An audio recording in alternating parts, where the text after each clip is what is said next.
स्वागत है आप सभी का साइंस एंड फन 9-10 चैनल पे, जहां पे टीचर्स आपको दिल और दिमाग दोनों से पढ़ाते हैं। तो जैसा कि आपसे बोला गया था कि हम इथेनॉल और इथेनोइक एसिड को कंसेप्ट अंडर 10 मिनट्स में लाएंगे, तो आज हम लोग कंसेप्ट अंडर 10 मिनट्स में इथेनॉल के बारे में पढ़ने वाले हैं। बीच में एक एक्सपेरिमेंट भी देखेंगे और इथेनॉल और फिर ऐसे इथेनोइक एसिड के ऊपर कंसेप्ट अंडर 10 मिनट्स लाएंगे। अब इथेनॉल, जिसको आप सब जानते ही हैं, इसके बारे में हम लोग बहुत बार इसके बारे में हम लोग फॉर्मूले वाइज पढ़ चुके हैं कि इसका फॉर्मूला आप चाहे CH3 CH2OH लिख लीजिए, चाहे आप इसको C2H5OH लिख लीजिए, ये हमारे पास इथेनॉल होता है।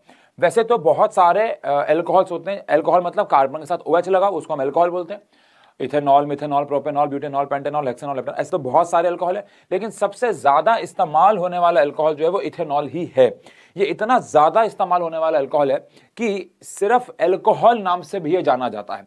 मतलब इथेनॉल इतना कॉमनली यूज होने वाला एल्कोहल है कि सिर्फ इसको एल्कोहल भी कहते हैं। जैसे यार नूडल्स में सबसे ज्यादा इस्तेमाल नूडल्स कौन से होते हैं? मैगी। तो लोग मैगी, नूडल्स, मैगी एक ही मानने लग जाते हैं। ऐसे इथेनॉल और एल्कोहल एक मानते हैं। लेकिन जब भी मैं अल्कोहल बोलता हूं, पता नहीं क्यों बच्चों के दिमाग में क्या चलने लग जाता है। बच्चों के दिमाग में दारू पार्टी, 4 बोतल वोड का, काम मेरा रोज का चलने लग जाता है। तो एक्सपेक्टेशन वर्सेस रियलिटी का थोड़ा रियलिटी चेक हो जाए। ये अल्कोहल यही सिर्फ नहीं होता है बच्चों, एक्चुअली ये तो लिकर होता है। इसके अंदर अल्कोहल होता है जिसके बैड इफेक्ट्स होते हैं, जिसके बारे में हम डिस्कस करने वाले हैं बच्चों। एक्चुअली अल्कोहल मतलब OH लगाओ, इथेनॉल मतलब OH लगाओ, है ना भाई। चलो आप पढ़ देंगे। अब सबसे पहले बात करेंगे फिजिकल प्रॉपर्टीज की कि अल्कोहल की या इथेनॉल की एक्चुअली में फिजिकल प्रॉपर्टीज क्या है। सबसे पहली बात, रूम टेम्परेचर पे ये लिक्विड रहता है और 78 डिग्री सेल्सियस पे बॉयल होता है, which is less than water, यानी पानी से कम बॉइलिंग पॉइंट है इसका। आप कह सकते हैं 22 डिग्री सेल्सियस पानी से कम है। अगर इन केस आप इसको टेस्ट करते हो, जो कि नहीं करना चाहिए, बट अगर आप करते हो तो इसका टेस्ट बर्निंग है, गले में कुछ जलेगा। आप ऐसे मुझे गंदी निगाहों से मत देखो, तुम्हारा भाई सूफी आदमी, तुम्हारा भाई बिल्कुल भी नहीं पीता, कसम से बात है। लेकिन इसका टेस्ट बर्निंग होता है। लेकिन इसकी स्मेल जो, हाँ इसका स्मेल बहुत बार किया हुआ है केमिस्ट्री के लैब में, इसकी बड़ी प्लीजेंट स्मेल होती है। अब आप कहोगे सर मेरे पड़ोस में एक अंकल पी के आगे, उनके मुंह से तो बदबू आ रही थी। अरे भाई वो शराब पी के आए थे, यहाँ इथेनॉल की बात हो रही है, दोनों अलग चीजें हैं भाई। शराब में इथेनॉल डलती है, शराब ही इथेनॉल नहीं होती है। गलत फहमी ने तो निकाल लो पहले। इसका टेस्ट बड़ा प्लीजेंट होता है, क्योंकि जब आप इसको स्मेल करते हो ना, ये हमारे न्यूरॉन सिस्टम के साथ खेलता है, तो इसलिए इसकी स्मेल बड़ी प्लीजेंट लगती है। ये कलरलेस होता है, इसका कोई कलर नहीं है। सर हमारी वाली तो ब्लू लेबल है, हमारी वाली तो ब्लैक लेबल है, ब्राउन कलर की है, येलो कलर की है, केमिस्ट शॉप पे तो ब्लू कलर की मिलती है। अरे भाई वो प्योर नहीं होती है। प्योर इथेनॉल हमेशा कलरलेस होगी, ध्यान रखिएगा। ये वाटर में किसी भी रेशियो में सॉल्युबल है। ये सारी प्रॉपर्टी एग्जाम में पूछी जाएंगी आपसे। ये वाटर के अंदर किसी भी प्रोपोर्शन में सॉल्युबल हो जाएगी, किसी भी रेशियो में आप इसे घोल दो। थोड़े से पानी में ज्यादा अल्कोहल इथेनॉल, थोड़े से इथेनॉल में ज्यादा पानी, बहुत ज्यादा इथेनॉल में थोड़ा पानी, किसी भी रेशियो में आप इसे डाल दो, ethanol is soluble in water in any ratio. और सबसे इंपॉर्टेंट बात, ये बहुत अच्छा एक सॉल्वेंट है। जैसे वाटर अपने अंदर बहुत सारी चीजों को घोलता है, ऐसे इथेनॉल भी अपने अंदर बहुत सारी चीजों को घोलता है। तो ये इसकी फिजिकल प्रॉपर्टीज हुई। अब केमिकल प्रॉपर्टीज के ऊपर काम करेंगे। केमिकल प्रॉपर्टीज में, यानी कि केमिकल रिएक्शन वाइज, ये सोडियम से कैसे रिएक्ट होता है। तो अगर सोडियम से रिएक्शन की बात की जाए तो इट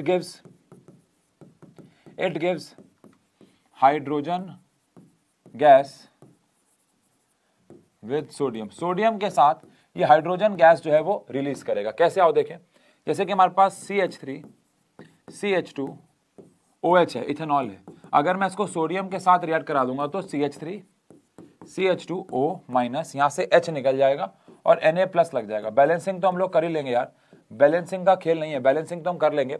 और यहां से अगर 2H, क्योंकि एक CH3 CH2OH से अगर 2H निकलेंगे तो H और H जुड़ के H2 बना देंगे। ये जो कंपाउंड बना इसको सोडियम इथॉक्साइड कहते हैं, सोडियम इथॉक्साइड कहते हैं। और सोडियम जो है इथेनॉल के साथ रिएक्ट होके हाइड्रोजन गैस बनाता है। सोडियम जो है वो इथेनॉल के साथ रिएक्ट होके हाइड्रोजन गैस बनाता है। ये आपको रिएक्शन ध्यान रखनी है, एग्जाम में पूछी जाएगी। रिएक्शन विद ऑक्सीजन की बात करें तो भाई साहब बहुत बड़ा धमाका। आप कह सकते हो ethanol is a very good fuel, क्योंकि ये जलने पे, एक्चुअली यहां पे हम कंबशन ही पढ़ रहे हैं, क्योंकि जलने पे काफी ज्यादा अमाउंट ऑफ हीट देता है। मैं अभी आपको एक छोटा सा एक्सपेरिमेंट दिखाऊंगा इसके ऊपर। लेकिन अगर आप इथेनॉल, जिसको मैं C2H5OH ऐसे भी लिख सकता हूं, अगर आप इसको ऑक्सीजन के साथ रिएक्ट कराओगे तो ये CO2 बनाएगा, H2O बनाएगा और बहुत ज्यादा हीट बनाएगा। और थोड़ी बहुत ऑब्वियस सी बात है, लाइट तो बनाएगा ही बनाएगा। इसको बैलेंस कर लेना है, इसको बैलेंस कर लेना है। लेकिन यहाँ पे वाटर बनेगा और हीट बनेगी, ठीक है ना। इसी में वीडियो के बीच में एक वीडियो डाल रहा हूँ, आप ध्यान से देखें कैसे मैंने कंटेनर के अंदर पहले इथेनॉल लिया, इथेनॉल लेने के बाद उसमें माचिस डाली, तो आप देखो कैसे जला, एंड आफ्टर द रिएक्शन कैसे पानी फॉर्म हुआ, उसमें से कैसे पानी निकलेगा, बिकॉज पानी भी यहाँ पे फॉर्म होता है, हीट और लाइट भी फॉर्म होती है। जल्दी से वीडियो देख लेंगे हम एक बारी।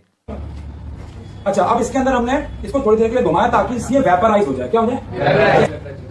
बाकी ऐसा समय करना पड़ता है। Oh my God! अगर मैं इस माचिस को इसके अंदर डालता हूं तो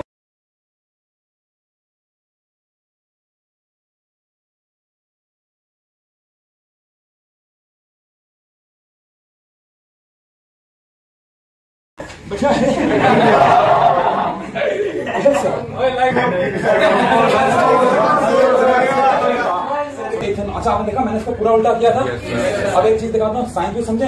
इथेनॉल जब जलता है तो वाटर भी फॉर्म करता है। क्या भी फॉर्म करता है? डन, आगे बढ़ते हैं।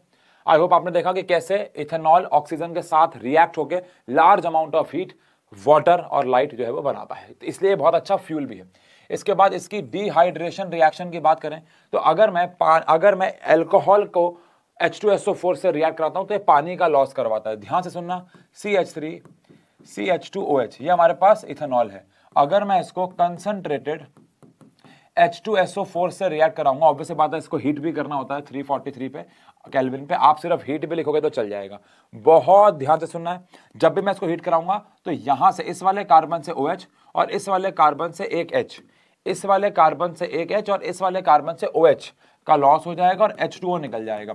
इस वाले कार्बन से H और इस वाले कार्बन से OH, OH जुड़ के H2O बना देंगे। अब आप सुनो, अगर यहां से एक H गया तो ये CH2 बन गया, यहां से OH गया तो ये भी CH2 बन गया। अब इनके एक एक बॉन्ड कम हो गए तो एज अ रिजल्ट ये पाई बॉन्ड बना लेंगे, एज अ रिजल्ट ये पाई बॉन्ड बना लेंगे। बहुत ही प्यारी रिएक्शन, यानी कि डिहाइड्रेशन ऑफ एल्कोहल का मतलब है, डिहाइड्रेशन ऑफ इथेनॉल का मतलब है जब भी आप इथेनॉल के अंदर कंसंट्रेटेड H2SO4 डाल के हीट करोगे तो आपको पानी तो मिलेगा ही, यहां से OH जाएगा, यहां से H, पानी का लॉस हो जाएगा लेकिन बीच में डबल बॉन्ड बन जाएगा। बहुत ही प्यारी रिएक्शन, ठीक है जी। इसके बाद बात करेंगे हम लोग डिहाइड्रेशन रिएक्शन के बाद यूजेस ऑफ इथेनॉल। ये पेज खाली रह गया, यहाँ जीरो काटा खेल लेना। यूजेस ऑफ इथेनॉल, इथेनॉल के अपने आप में बहुत यूजेस हैं, जैसे कि मैंने आपको बताया ये लैब में एज अ सॉल्वेंट इस्तेमाल होता है, ये बहुत अच्छा फ्यूल है, तो इसलिए ये गाड़ियों में एडिटिव के, बहुत सारी कंट्रीज इसको गाड़ियों में पेट्रोल डीजल के साथ एज एडिटिव डालते हैं क्योंकि इससे एफिशिएंसी बहुत बढ़ जाती है। ये बहुत ही ज़्यादा मेडिसिन्स में खासकर ये कफ सिरप जो होते हैं उन सब में ये बहुत काम आता है। और last but not the least ये इस्तेमाल किया जाता है अल्कोहलिक ड्रिंक्स के अंदर, जो कि अच्छी बात नहीं है लेकिन हाँ ये अल्कोहलिक ड्रिंक्स में इस्तेमाल होता है। अच्छा, एक बात और मैं बताना भूल गया, बहुत ही प्यारी, ये एंटीसेप्टिक है, बहुत अच्छा, इसलिए ये एंटीसेप्टिक मेडिसिन में काम आता है। जैसे कि टिंचर, 9th क्लास में पढ़ा होगा आपने, टिंचर ऑफ आयोडीन। आयोडीन को हम लोग घोल देते हैं अल्कोहल में और फिर चोट के ऊपर लगाते हैं, तो ये बहुत ही अच्छा सॉल्वेंट का काम करता है, बहुत ही अच्छा अल्कोहल बहुत अच्छा सॉल्वेंट है आयोडीन के लिए। तो अल्कोहल के अंदर हम आयोडीन मिक्स कर देते हैं तो बहुत अच्छा सॉल्वेंट बन जाता है, और यही सॉल्वेंट फिर एंटीसेप्टिक यानी चोट वगैरह पे लगाओ तो बैक्टीरिया वगैरह को मारने का काम होता है। तो ये इसके यूजेस हैं, आप कह सकते हैं, ठीक है ना। फिर बात आती है डीनेचुरेशन ऑफ इथेनॉल। अब डीनेचुरेशन ऑफ इथेनॉल का मतलब क्या होता है, देखो, commercially available ethanol is denatured by adding methanol to make ethanol unfit for drinking, as methanol is poisonous. Yeah, methanol is not poisonous, but methanol is lethal. अब यहाँ पे थोड़ा ध्यान से सुनेंगे बच्चों, जो कमर्शियली मिलने वाली इथेनॉल होती है मार्केट में, जो केमिस्ट शॉप पे इथेनॉल मिल जाएगी या हमारे केमिस्ट्री के लैब्स में इथेनॉल हो जाएगी, वो कोई भी पी ना ले नशे के लिए, और क्या कहीं जेब में, सोचो आप लैब कोट में मूंगफली चखने लेके जा रहे हो और अपनी केमिस्ट्री के लैब में पड़ी हुई इथेनॉल को आप वहां पे पी रहे हो, तो ऐसा ना हो। या जो केमिस्ट शॉप पे इथेनॉल मिलती है वो आप पीना ना शुरू कर दो, तो उसको अनफिट किया जाता है पीने के लिए, कि ताकि आप उसे पियो ना, और उसके अंदर ऐड कर दिया जाता है मिथेनॉल या कभी कभार हम लोग कॉपर सल्फेट भी डाल देते हैं। मिथेनॉल के साथ साथ और भी चीज़ें डाल देते हैं, बहुत सारी चीज़ें होती हैं, बट मेनली हम लोग मिथेनॉल या कॉपर सल्फेट ये सब भी डाल देते हैं। इससे क्या होता है, वो जो अल्कोहल है उसकी प्रॉपर्टीज में एज सच चेंजेस नहीं आते हैं, बिकॉज मिथेनॉल और इथेनॉल की प्रॉपर्टीज सेम होती हैं, लेकिन वो पीने लायक नहीं रहती, और पीने लायक नहीं रहेगी तो फिर आप उसका इस्तेमाल नहीं कर पाओगे। तो मिथेनॉल बहुत ही ज़्यादा लीथल होती है, आपके पहले आंखों में जाके आपकी ऑप्टिकल नर्व्स को डैमेज करती है और धीरे धीरे ब्रेन पे इफेक्ट करके आपको मार सकती है। इसीलिए जो मार्केट में अवेलेबल अल्कोहल होती है, इथेनॉल होती है, वो अनफिट होती है ड्रिंकिंग के लिए। इसको डीनेचुरेशन ऑफ अल्कोहल, कि अल्कोहल का हमने नेचर चेंज कर दिया, वो पीने लायक नहीं है। तो ध्यान रहे, कोई भी अल्कोहल शराब की दुकान के अलावा कहीं मिल रही है तो पीनी नहीं चाहिए, वो डीनेचर होती है, वो आपकी जान ले सकती है। ठीक है जी। तो इस कंसेप्ट अंडर 10 मिनट्स में हमें इथेनॉल की तीनों प्रॉपर्टीज यानी ऑक्सीडेशन, डिहाइड्रेशन और रिएक्शन विद सोडियम पढ़ा और उसकी फिजिकल केमिकल प्रॉपर्टीज के ऊपर काम किया। ठीक है जी। तो मिलते हैं अगले कंसेप्ट अंडर 10 मिनट्स में, जहां पे हम इथेनोइक एसिड के बारे में बात करेंगे। Thank you so much.